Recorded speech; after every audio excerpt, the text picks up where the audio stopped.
So in this video, I'll show you step by step how to prevent porn website from your Chrome browser. So let me show you step by step how to block them all. So first off, after you open up your Chrome browser like this, go to this three dot. So go to settings. After you open the settings from this option, the next thing to do, now click on this privacy and security.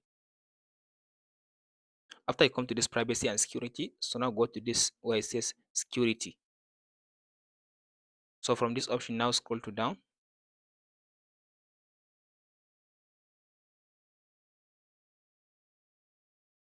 So if you scroll to down from this option like this, so here is the option. Now make sure you turn on this option, use secure DNS. So make sure you turn it on. So by default it will be like turn off like this, so turn it on. After you turn it on, then click on this option to select. So scroll to down and select this one, clear browsing family filter. Select this one. So by selecting this one, now close your browser and open the Chrome browser again.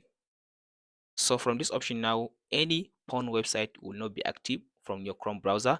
Now nobody can be able to access any porn website on your Chrome browser.